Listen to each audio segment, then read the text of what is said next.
nigeze kuganira n'umwe mu nshuti zanjye uzwiho kugira ibitekerezo asangiza abandi bikabahindurira imibereho, no kugira gutya ndamubaza nti mbese ko mba numva ubaho mu buzima bushingiye cyane ku mahame cyangwa se principe, ninde muntu ukubera icyitegererezo muri ubu buzima? Umusore wanjye ati abambera ibyitegererezo ni benshi cyane, ariko ku isonga icyitegererezo cyanjye mu mibereho ni igisiga cyo mu bwoko bwa kagoma. Sinzi niba nawe ubwiye utya wakumirwa nk'uko nanjye numiwe. Igisiga nicyo cyitegererezo cyawe mu buzima. Yagerageje kumbwira byinshi ku byo yigira ku gisiga cya kagoma, nanjye numva ntangiye kucyemera koko. Nuko tugitandukana bintera umurava wo gukora ubushakashatsi ku mibereho ya kagoma. Mu by'ukuri kagoma ibayeho ubuzima butangaje. Natwe nk'abantu tugerageje kwisanisha nabwo, imiyaga n'imiraba byo mu isi nta na rimwe byaduhungabanya. Nubwo imibereho ya kagoma igoye kuyigana, ariko mu by'ukuri irashoboka.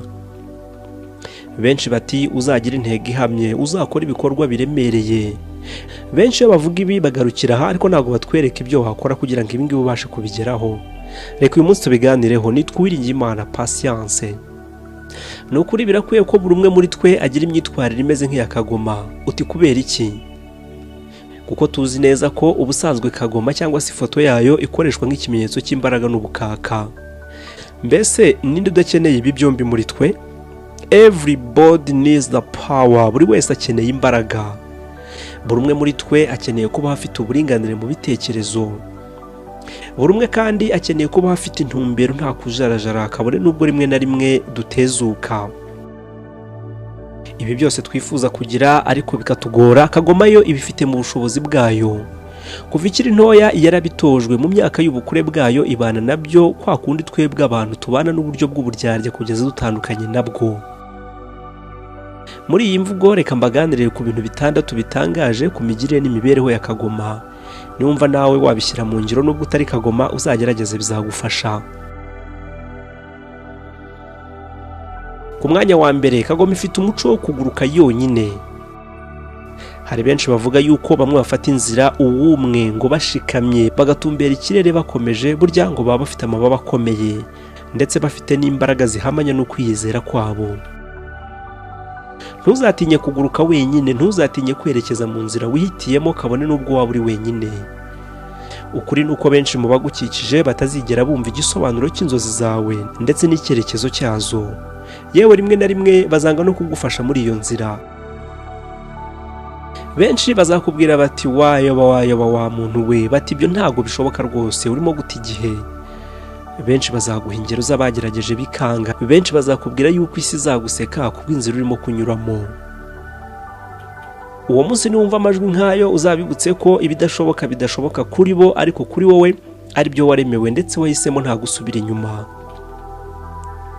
Kimwe nka kagoma kandi, umunsi wahisemo iyo nzira yawe wenyine uzaba umunyembaraga mu kudatezuka ku byemezo. Nk'uko kagoma itagigurukana n'inuma na rimwe, nawe ntuzategereze yuko hari uzagufasha mu nzira yo kuguruka kwawe. Uzayijyemo wenyine kandi ugumemo.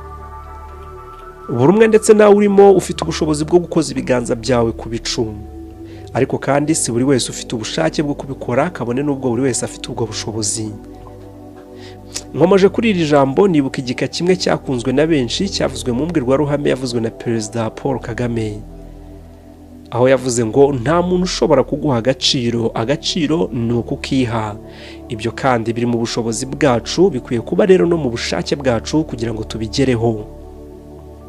Kimwe no gufata icyerekezo, buri wese abifite mu bushobozi bwe, ikigorana ni ukubigira mu bushake bwe ngo bishyirwe mu bikorwa. Ikintu cya kabiri gikomeye kuri kagoma, burya kagoma ikunda cyane bya bihe by'imvura ivanze n'umuyaga. Hamwe abantu bahungira mu nyubako zabo, hamwe ibindi binyabuzima biguruka bikitsimba mu mashami y'ibiti no mu masenga y'imisozi, kagoma yo iyo irimo kwiyungura ubushobozi muri ibyo bihe bikomeye. Iyi mvura y'ubu bwoko itangiye kugwa, niwo wa mwanya mwiza kuri kagoma wo gutangira kuguruka yerekeza mu butumburuke bwa kure hashoboka. Muri kamere ya kagoma ikunda guhangana n'ibigeragezo aho guhunga ibigeragezo. Uko kagoma ihangana n'iyi mvura yuzuyemo imiyaga, niko igira imbaraga zidasanzwe. Ibi ibikora igihe cyose ngo bizayifashe guhangana n'ibigeragezo ndetse ikomeze umutsi wo kwihangana. niba byadukundira natwe nk'abantu, ni mucyo twimika ingufu muri twe zo guhangana n'ibigeragezo aho kubimanikira amaboko. Ni mucyo duhagurukire ndetse dushimadukire ibihe bigoranye, tubyinjiremo twishimiye amasomo tugiye kubikuramo, tubicemo twiteguye kuzavanamo inkomezi aho kuba amaganya no kwitotombera inkomoko yabyo. Nkivuga kuri Kagoma, burya Kagoma ngizweho kugira intumbero. Kugira intumbero y'akataraboneka ni ingenzi mu mibereho ya buri wese mu nzira imwerekeza ku byo yifuza kugeraho. Za Kagoma iteka zihoza ijisho ryazo ku ntego zazo gusa. Ntago zireba irya nino ngo zirangare, ntago zitakaza igihe cyazo ngo zitinye kugana aho zifuza. Kwa kundi Kagoma ikonkoboka mu kirere ikaja buri samake mu nyanja nta guhusha, burya ntago ibikora kubw'impanuka. Iba yafashe umwanya wayo igahanga amaso kuri ya samake, ikirengagiza imiyaga iri mu kirere, ikirengagiza urunyurane rw'ibinyabuzima bindi biri mu mazi. Imboni zayo ikazerekeza kuri ya samake ishaka kuroba, kabone n'ubwo yaba iri kumwe n'izindi mu nyanja. Natwe rero nk'abantu birakwiye ko tugira imboni nk'iya Kagoma. Benshi muri twe babura umunezero kubwo kutagira imboni ireba hamwe. Benshi muri twe kandi umubano n'abacu urajegera kubwo kutagira imboni ireba itarimo kujagarara. Ibi kandi byashyirwa mu ngiro mu mpande zose z'imibereho, mu rukundo, mu bucuruzi, mu mibereho, yewe mu ngeri zose. Nta namwe adakeneye imboni itajagarara ngo tugane intsinzi, nta na hamwe. Ikindi kintu gitangaje kuri za Kagoma, Kagoma ntago zijya zirya inyama z'inyamaswa zapfuye na rimwe. Iteka zirazwi ishinga no kurya ibikiri bizima. Iyi ngingo tuyihuje n'ubuzima bwacu bwa buri munsi, turasanga itwigisha ko tutakagombye guheranwa n'ibyatambutse mu buzima bwacu. Kuko ibyabaye byarabaye, muri make birasa naho byamaze gupfa. Niba bisa n'ibyamaze gupfa se, ni gute tubyemerera kuba ifunguro ryo mu bitekerezo byacu? Uko Kagoma itarya ikintu cyapfuye, ni nako natwe tutakagombye kugaburira ibitekerezo byacu imigirire y'ahahise. Bimwe mu bintu bitubera inzitizi ikomeye ku kugera ku byishimo ndetse n'insinzi ni ukubaho uyu munsi ariko muri wowe ukiyobowe n'ubuzima bw'ahahise. Muri make uracyari mu myaka yahise. Icya kabiri kandi gikomeye ni uguhoza ijisho ku mikorere y'abandi aho guhoza ijisho ku mikorere yawe. Mu Cyongereza nibo bavuga bati losers focus on winners while winners focus on winning. Abahombyi bahoza ijisho ku baharanira intsinzi mu gihe abatsinda bahoza ijisho ku gutsinda gusa. Ikintu cyantangaje kuri Kagoma ndetse akaba ari n'ikintu cya gatanu, burya Kagoma ziha umwitozo wo gusuzuma ubushake bwazo ndetse n'ubwitange mu bikorwa bitandukanye. Kimwe mu bitangaje yo Kagoma ihuye na Kagomakazi cyangwa se Kagoma y'ingore. Iyi ngore mbere y'uko iyemerera ko zifatanya urugendo rwo kuzabyara izindi Kagoma, ibanza kuyinyuza mu gisa n'isuzuma. Zifata umwanya zigatumbagira mu kirere ku butumburuke burebure. Ya Kagoma y'ingore iba yazamukanye ibuye mu bijanja byayo, maze byagera mu kirere ikarekura ryabuye, hanyuma ya Kagoma y'ingabo ikarikurikira kugeza irifashe ikarigarura nayo irifite mu bijanja byayo. Ibi bitanga icyizere kuri Kagoma y'ingore kuko iba yumva ko ifite ingabo, ifite umutima w'ubwitange ndetse ko kandi izatabara ibyana byayo mu gihe bizaba biri ngombwa. Ibi rero ni ikimenyetso cyo kubaka icyizere, kandi natwe icyizere ni ngombwa haba mu bakundana, mu bakora business, yewe mu ngeri zitandukanye z'imibanire. Icyizere ni inkingi ya mwamba. Ikintu cya gatandatu kuri Kagoma ni ukwitoza cyane. Practice makes perfect. Kuri Kagoma iyi nteruro zitangira kuyishyira mu bikorwa zikiri ntoya. Iyo ibyana bya Kagoma bigeze igihe cyo kwiga kuguruka, nyine itangira gusenya ibyari byazo, maze bya byana bigasigara byumva bidatekanye, byakwinyeganyeza amahwa akabijomba kugeza igihe bifata icyemezo cyo kuva mu byari, maze bigatangira kureba uko byaguruka. Iyo bigeze hanze bitangira bigerageza ariko ntibicike intege kugeza igihe bizashoborera kuguruka ndetse bikagera kure hashoboka. Kimwe natwe rero ntago dukwiye kwibagirwa agaciro ko gutoza abadukomokaho kwishakamo ibisubizo hakiri kare. Iteka tukabatoza kugerageza kugeza igihe bazashoborera kwiyobora muri iyi si yuzuyemo imiyaga n'imiraba.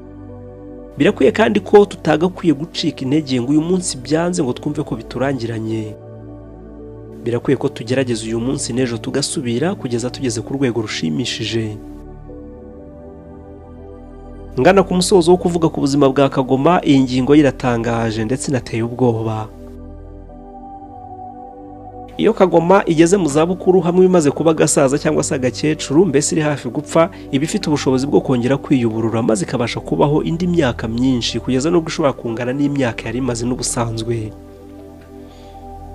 Iki gikorwa ni kimwe mu bintu bigora za kagoma nyinshi kuko gisaba ubwitange ndetse no kuba intwari bikomeye.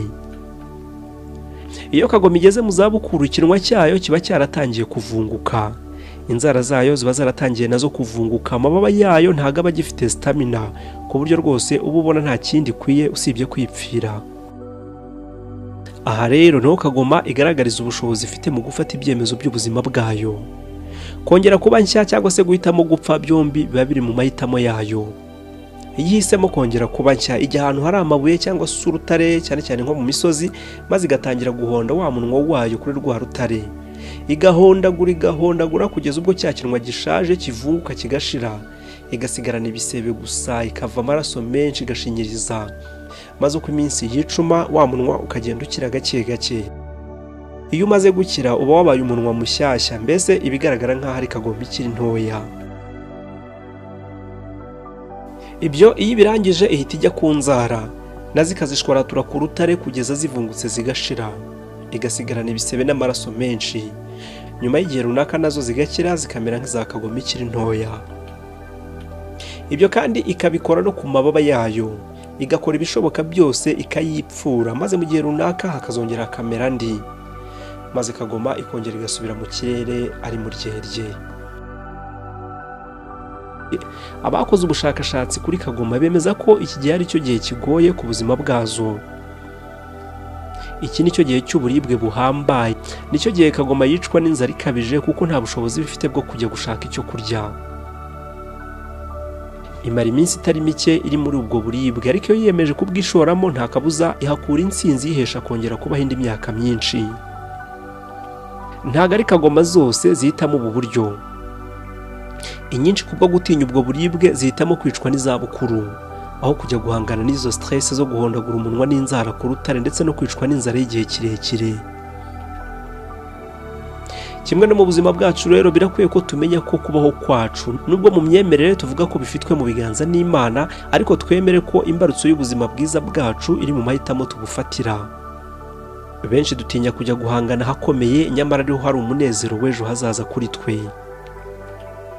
Benshi duhitamo kwibera mu buzima bubi kubwo gutinya kurekura amaboko yacu, gusa sinirengagije ko hari nubwo tubura aho turekurira ayo maboko, ariko ndashimangira ko imbarutso y'intsinzi mu buzima bwacu ibumbatiwe na nyir'ubuzima mu biganza bye. Niba iyi nkuru ku buzima bwa kagoma hari icyo yagufashije, ntuzuyaze kuyisangiza n'abandi, bityo dufatanye guhindura uburyo bw'imibereho. Nitwa Uwiringiyimana Patience. Think again.